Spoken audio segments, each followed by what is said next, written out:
الحمد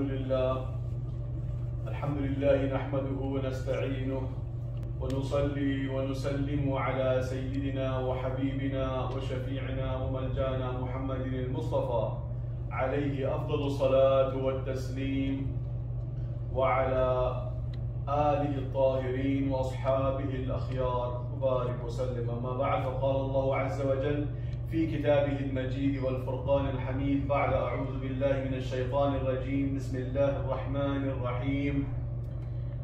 الحج أشهر معلومات فمن فرض فيهن الحج فلا رفث ولا فسوق ولا جدال في الحج وما تفعلوا من خير يعلمه الله وتزودوا فإن خير الزاد التقوى واتقوني يا أولي الألباب. صدق الله العظيم وصدق رسوله النبي الكريم ونحن على ذلك لمن الشاهدين والشاكرين والحمد لله رب العالمين. عزیز بھائیو دوستو، السلام علیکم ورحمۃ اللہ وبرکاتہ. آپ تمام کو مبارک ہو کہ ہم ان مبارک مہینوں سے ہم گزر رہے ہیں، اور جس آیت مبارکہ کا میں نے شرف لیا تلاوت کا، رب تعالیٰ اس میں فرما رہا کہ یہ جو حج کا مہینہ ہے نا، یہ معلوم ہے. الحج اشہر معلومات، کہ جیسے جب رمضان کی جب بات آئی تو رمضان کے بارے میں خاص طور سے رمضان کے مہینے کا نام لیا گیا کہ اس کی خصوصی شریعت ہے، اس کی خصوصی ایکسپیکٹیشنز ہیں، عبادات ہیں، اور دن رات اس کے جو ایام ہیں وہ متعین ہیں. لیکن یہاں پہ الحج کے لیے مہینوں کا نام لیا نہیں گیا، بلکہ یہ کہا کہ یہ باتیں معلوم ہیں ناس میں، کیونکہ اسلام کے آنے سے پہلے بھی یہ ایام متبرک اور متعظم تھے. اور اس میں حضرت عبداللہ بن عباس اور دیگر صحابہ کرام، اور جس کی تائید حضرت ابو حنیفہ اور دیگر ائمہ بھی کرتے ہیں، کہ یہاں پہ ایام معلومات، یہ جو معلوم شدہ مہینے ہیں وہ کون سے ہیں؟ کہا وہ شوال، ذی القعدہ اور ذی الحجہ کے 10 دن. یہ 2 مہینے اور یہ 10 دن یہ سارے حج کے مہینے کہلائے جاتے ہیں. کہ اس میں جیسے کہ خود قرآن پاک میں رب تعالیٰ فرماتا ہے فَمَنْ فَرَضَ فِيهِنَّ الْحَجَّ، کہ ان ایام میں اگر کوئی یہ نیت کر لیتا ہے، کمٹمنٹ کر لیتا ہے کہ میں حج کروں گا، تو پھر اب اس کے لیے یہ لازمی ہو جائے کہ وہ اب وہ عورتوں سے، اپنی بیویوں سے اختلاط نہ کرے، وہ فسوق گناہ نہ کرے، اور وہ جدال نہ کرے، جھگڑوں میں مبتلا نہ ہو. فلا رفث ولا فسوق ولا جدال فی الحج. اور پھر فرمایا وما تفعلون من خیر یعلمہ اللہ، اور جو بھی آپ خیر کا کام کرتے ہیں، بھلائی کا کام کرتے ہیں، نیکی کا کام کرتے ہیں، بے شک اللہ تبارک و تعالی جانتا ہے. اللہ تبارک و تعالی ہر چیز جانتا ہے کہ آپ کی نیکیاں کیا ہیں، آپ کی نیکیاں کتنی ہیں، آپ کی نیکیاں کون سی ہیں، آپ کیا فعل کر رہے ہیں جو اس کے پاس مقبول ہے اور جو نہیں. اور پھر آگے فرماتا ہے کہ فَتَزَوَّدُوا وَتَزَوَّدُوا فَإِنَّ خَيْرَ الزَّادِ التَّقْوَى. اور آپ جب سفر کے لیے نکلیں تو اپنے لیے سفر کا سامان بھی ساتھ رکھ لیا کریں. Provisions for your travel, keep them with you. فَإِنَّ خَيْرَ الزَّادِ التَّقْوَى.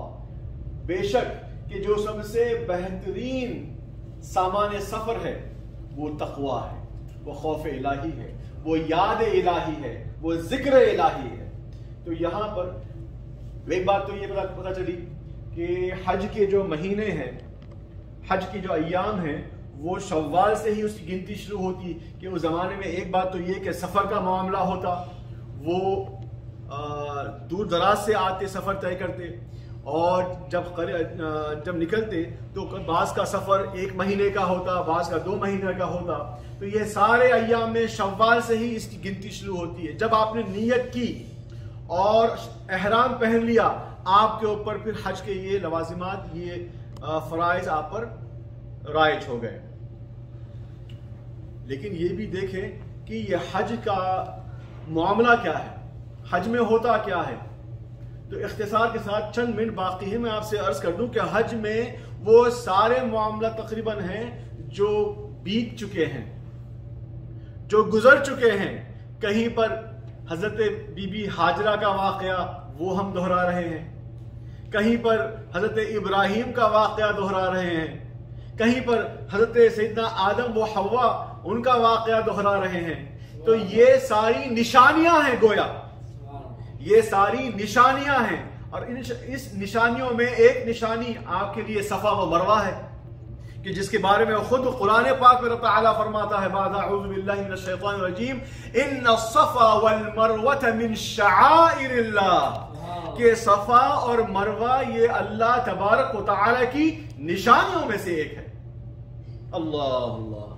فمن حج البیت او اعتمر فلا جناح علیہ ان یطوف بینہما, کہ جو حج کرے یا عمرہ کرے اس کے لیے اس میں کوئی قباحت, کوئی برائی نہیں ہے کہ یہ ان کے ارد گرد, ان کے ایک صفا سے مروہ, مروہ سے واپس صفا, یہاں پر وہ سرکم ایمبولیٹ کریں, یہاں سے وہ دوڑیں, اس کا دورہ لگائیں.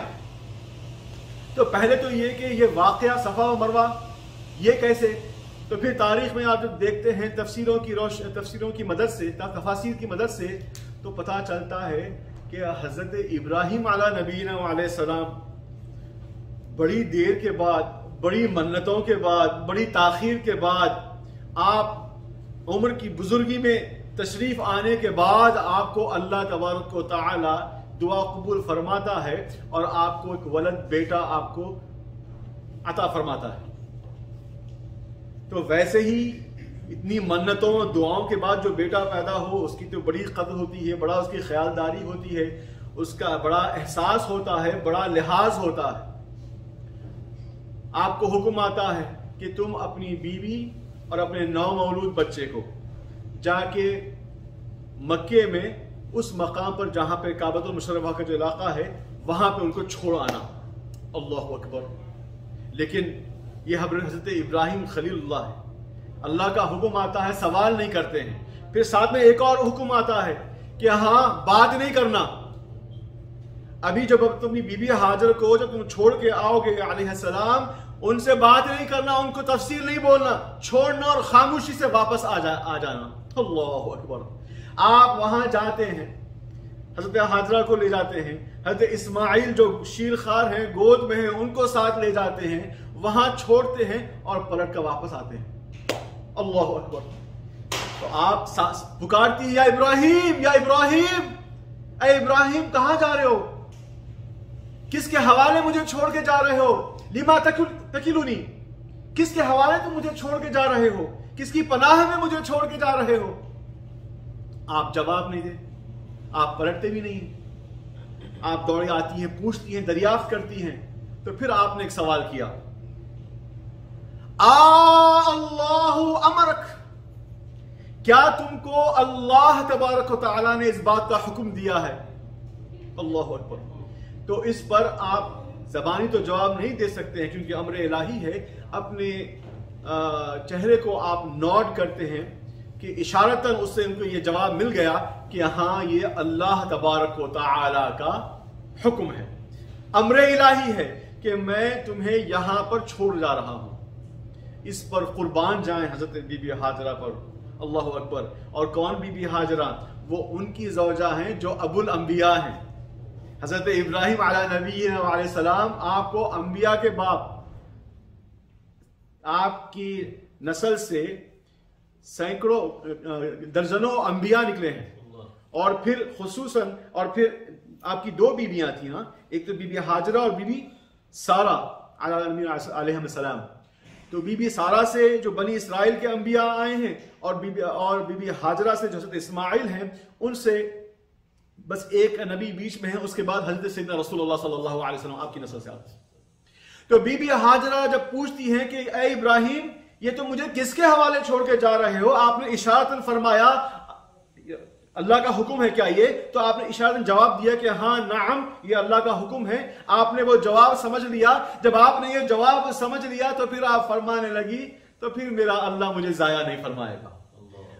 فَلَن يُضَيِّعُنَا اللَّهُ، اور پھر روایہ فَلَن يُضَيِّعُنَا، تو پھر اب مجھے فکر نہیں ہے. اب اللہ تبارک و تعالی ہمیں ضائع ہونے نہیں دے گا، ہمیں گمنے نہیں دے گا. اللہ اکبر. تو گویا بی بی ہاجرہ ابتدائی سے جو اصل مسبب ہے اس پر آپ نے بھروسہ کیا اور یہ پریشانی کا اظہار نہیں کیا تم جا رہے ہو، کھانے کا کیا ہوگا شام کا، میرے بچے کے دودھ پانی کا کیا ہوگا، ہمارے رہن سہن کا کیا ہوگا، ہماری جان کا حفاظت کا کیا ہوگا، ہماری عصمتوں کی حفاظت کا کیا ہوگا. آپ نے کہا اللہ کا حکم ہے نا، اللہ کا حکم ہے نا جو اصل مسبب اسباب ہے. کہا تو پھر اب مجھے کوئی فکر نہیں، اب سارا بھروسہ اللہ کی ذات پر ہے. اور ایسے ہی ہوتا ہے کہ آپ وہاں پر ٹھہر جاتی ہیں اور وہاں پر رہتی ہیں. پھر آیت مبارک میں آپ سنیے، پھر آگے بات چلتی ہے. اس کے بعد جو ارادہ کرتا ہے حج کا اور عمرے کا، تو پھر وہ بے شک صفا مروہ کے درمیان دوڑے، اور اس میں کوئی برائی نہیں، کوئی قباحت نہیں، کوئی گناہ نہیں. یہ انٹرسٹنگ بات ہے کہ اللہ تعالیٰ حکم دے رہا ہے لیکن اس میں کہہ رہا کہ اس میں کوئی قباحت نہیں ہے، کوئی گناہ نہیں ہے اگر تم صفا مروہ میں. تو دراصل اس کے بیک گراؤنڈ میں آپ کو یہ بات پتا چلتی ہے جب اس کے تحقیق میں جاتے ہیں کہ دراصل وقت کے گزرنے کے بعد جزیرے عرب کے لوگوں نے پھر اللہ کے حکم کو چھوڑ دیا اور وہ غافل ہو گئے اللہ کی دین سے، اس کے ذکر سے، اور بت پرستی میں لگ گئے.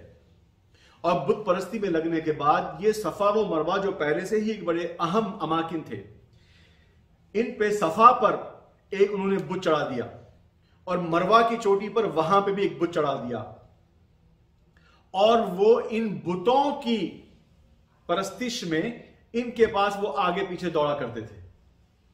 لیکن جب صحابہ کرام جنہوں نے رسول پاک صلی اللہ علیہ وسلم کے دست مبارک پر ایمان لایا، ان کے تقوی کا حال یہ دیکھیے کہ انہوں نے چاہا کہ وہ ساری عادتیں، وہ سارے کنیکشنز جو ایام جاہلیہ میں تھے وہ ان کو چھوڑ دیں. تو ان کے لیے یہ بات ذرا سی بار ہوتی تھی کہ کیسے ہم صفا مروہ پر سعی کریں، جبکہ وہاں پر ہمارا طریقہ کچھ ایسا ہوا کرتا تھا کہ ہم یہ صفا سے وہ مروہ تک ہم جایا کرتے تھے. تو پھر گویا قرآن پاک میں رب تعالیٰ یہ فرما رہا کہ ہاں تم وہ اس وقت جاہلیت میں جو کیا کرتے تھے وہ دراصل تم صفا اور مروہ نہیں بلکہ وہ عیسیٰ اور جو دوسرا بت ہے ان دو بتوں کی پرستش میں تم کیا کرتے تھے. تو گویا جب نیت بدل گئی، عمل وہی ہے. کفار ایام جاہلیت میں بھی صفا اور مروہ کے درمیان وہ دوڑا کرتے تھے، وہ دورہ لگاتے تھے. اس وقت نیت یہ تھی کہ وہ اس بت سے دوسرے بت کے پیچھے بھاگے. اور اسلام آنے کے بعد صفا مروہ کا دوڑنا ابھی بھی قائم ہے، فرق اتنا ہے کہ نیت تبدیل ہو گئی ہے، اب انٹینشن چینج ہو گیا ہے. اب بت کے پیچھے نہیں، اب صفا اور مروہ کے درمیان دوڑنا ہے جو کہ حکم الہی ہے. تو اب پتا چلا کہ اچھا، تو پھر ضمن میں آپ سے یہ بات عرض کر دوں کہ یہ جو بہتان اور تہمتیں لگائی جاتی ہیں کہ تم قبر پرستی کرتے ہو، کہ جب کوئی قبر کی زیارت کرتا ہے، جب کوئی کسی قبر کسی درگاہ کو جا کر ان بزرگ کی بارگاہ میں زیارت کرتا ہے، فاتحہ کرتا ہے، یا اپنے محبت اور جذبہ ادب کا اظہار کرتا ہے، تو وہ ان کو قدم بوسی کرتا ہے یا ان کو چومتا ہے. تو یہ چومنا، یہ زیارت کرنا، اس کو جا ملا دیتے ہیں کس سے؟ قبر پرستی سے. جبکہ قرآن پاک میں سے دلیل ملتی ہے اگر نیت تمہاری بت پرستی کی نہیں ہے، اگر نیت تمہاری قبر پرستی کی نہیں ہے، تو گویا پھر تمہارا یہ عمل قبر پرستی کے لیے نہیں دیکھا جائے گا بلکہ یہ عمل تمہاری نیت پر دارمدار کیا جائے گا. انما الاعمال. تو یہ تو بات واضح ہو گئی کہ آپ کی جیسی نیت ہے ویسا ہی آپ کو اس کا اجر ملے گا، اجر سیئہ ملے گا یا اجر خیر ملے گا۔ بری نیت سے جاتے ہیں، اس نیت سے جاتے ہیں کہ یہاں پہ خدا بسا ہوا ہے العیاذ باللہ، تو پھر یہ کفر و شرک ہے، اس کے لیے اجر سیئہ ملے گا، عذاب ملے گا۔ اور اگر اس نیت سے جاتے ہیں کہ ان کی زیارت کرنا ہے، ان کے پاس جو فیضان نازل ہو رہا، جو رحمتیں نازل ہو رہی، اس سے بھی میں اکتساب کروں، اس سے بھی میں فائدہ اٹھاؤں، تو پھر یہ آپ کے لیے خیر، مستحب، مباح، جائز ہے۔ تو پھر صفا مروہ میں آپ کا یہ دوڑنا، اچھا پھر اللہ تبارک تعالیٰ کی شان دیکھیے، اب یہاں پہ بی بی ہاجرہ دوڑتی ہیں کہ اپنے ننھے کو کچھ حضرت اسماعیل علیہ السلام جو ابھی شیرخوار تھے کہ ان کو کچھ وہ پلائیں، اس نیت سے کہ میں اگر صفا کی چوٹی پہ چڑھوں گی تو شاید مجھے اونچائی سے کہیں کچھ پانی کا جو ہے پونڈ، کوئی ریور نظر آ جائے، یا پھر کسی قبیلے کو یا جانور پرندوں کو اڑتے ہوئے دیکھوں کہ وہ وہاں اگر نازل ہوتے ہیں تو مجھے اس سے اندازہ ہو جائے کہ شاید وہاں پر جو ہے کچھ درخت اور کچھ پانی کا انتظام ہوگا، یا کوئی قافلہ دکھ جائے۔ تو اس نیت سے آپ ایک چوٹی سے جاتی ہیں، پھر دوسری، ان کا فاصلہ کم و بیش 450 میٹر کا ہے صفا سے مروہ کا۔ تو آپ ایک بار دوڑو، پھر یہاں سے وہاں دیکھتی ہیں۔ پھر بعض روایت میں یہ بھی آیا کہ مراج اسے کہتے ہیں فراق، کہ دور سے دھوپ کی وجہ سے ریتی میں یا زمین پر آپ کو پانی کی طرح نظر آتا ہے، حالانکہ وہ پانی نہیں ہے، مراج ہے۔ تو یہ بھی ایک روایت ہے کہ شاید وہ وجہ سے وہ آپ اس کو پانی سمجھتی تھی، پھر وہاں جاتی تھی۔ بہرحال جو بھی نیت تھی کہ آپ اس چوٹی سے اس چوٹی پہ جاتی ہیں، آپ نے یہاں پہ یہ محنت کی، لیکن عجیب بات ہے جب اللہ تبارک تعالیٰ نے انعام دینا ہے، ان کی اس محنت کا جواب دینا ہے، تو پھر یہ نہیں کیا کہ جب وہ 7ویں چکر کے بعد وہ جب تھکار کے آتی ہیں کہ ابھی کچھ بھی نہیں ملا، نہ کوئی قبیلہ ملا، نہ کوئی پیڑ ملے، نہ کوئی جانور پرندے ملے، جب تھک ہار کر آتی ہیں کہ ساری محنت ضائع ہو گئی، اپنے آ کے بیٹوں کو دیکھوں، وہاں آ کے دیکھتی ہیں کہ اللہ تبارک تعالیٰ کے حکم سے آپ کی ایڑی جہاں گھسی جا رہی تھی، آپ جہاں ایڑی مار رہے تھے، وہاں سے چشمہ برآمد ہوتا ہے، وہاں سے پانی کے فوارے نکلتے ہیں۔ حال یہ ہے کہ اتنا نکلنے لگا کہ آپ پریشان ہو گئی اور فوراً سے اس کو پکارنے لگی، زم زم، رک جا رک جا۔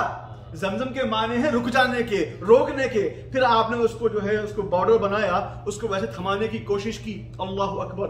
اب یہاں پہ بڑی لطیف بات، اللہ علماء کرام کے درجات کو بلند فرما کے کیسی کیسی مورتیاں آپ تک ہم تک پہنچا دی ہیں۔ فرماتے ہیں کہ یہ جو نکلتا ہے پانی کا فوارہ، یہ عجیب بات ہے، محنت تو آپ کر رہی تھی، اکیلے آپ کو چھوڑا گیا تھا، بی بی ہاجرہ کو اکیلے آپ کو چھوڑا گیا تھا۔ اللہ اکبر۔ تو بتایا کہ پہلی بات تو یہ کہ آپ کو یہ جو ملا ہے، یہ لوگ یہ نہ سمجھے کہ انہوں نے محنت کی ہے اس لیے پانی ملا۔ غور فرمائیے، محنت کی ہے اس لیے مالدار بنے، محنت کی ہے اس لیے تم ڈاکٹر انجینئر بنے، نہیں، اللہ کے فضل سے ملنا ہے تو ملے، فضل نہ رہا، وہ راضی نہ رہے، اس کی مرضی نہ رہے تو نہ ملے۔ تو دوڑ تو آپ نے لگایا 7 چکر آگے پیچھے آگے پیچھے، تو یقیناً آپ کو صلہ ملا، لیکن صلہ اس سے یہ نہ لنک بنا لے کہ یہ نتیجہ میرے اس کا نہیں، نتیجہ دراصل یہ بتانا ہے کہ وہ آپ کے اس توکل کا ہے جو اس وقت جب حضرت ابراہیم علیہ نبینا علیہ السلام آپ کو چھوڑ کر جاتے ہیں، تو آپ نے اس وقت جو نیت کی تھی، اس وقت جو بھروسے کا اظہار فرمایا تھا کہ اللہ کے حوالے چھوڑا ہے نا، اللہ کے حکم سے چھوڑا ہے نا، تو پھر مجھے وہ ضائع ہونے نہیں دے گا۔ لن یضیعونی، لن یضیعونا، ہم کو اللہ نہیں چھوڑے گا، ہمیں اللہ ضائع ہونے نہیں دے گا۔ تو اس کا نتیجہ یہ ہے کہ آپ کی سعیہ محنت نہیں، آپ کی وہ نیت تھی، آپ کا وہ توکل تھا اللہ تعالیٰ کی بارگاہ میں، کہ جس کے نتیجے میں پھر آپ نے اللہ تبارک تعالیٰ نے حضرت اسماعیل علیہ نبی علیہ السلام کے پاس آپ نے وہ پانی کا فوارہ روانہ فرمایا، اور آج تک وہ پانی جاری ہے، انشاءاللہ قیامت تک زمزم کا پانی وہ سب کو سریاب کرتے رہے گا۔ تو یہ جو ایام ہے، اب وقت، اچھا یہ گھڑی بند ہوگی شاید، کہہ رہے ہیں 3:10 ٹھیک ہے، بس 2-4 منٹ ہم سمیٹ لیں گے انشاءاللہ۔ تو میں آپ سے عرض کر رہا تھا کہ یہ اس میں جو سبق ہمیں ملتے ہیں، جو فلسفہ اس کا یہ ہے کہ ایک تو یہ کہ یہ سارے جو ہے ریچولز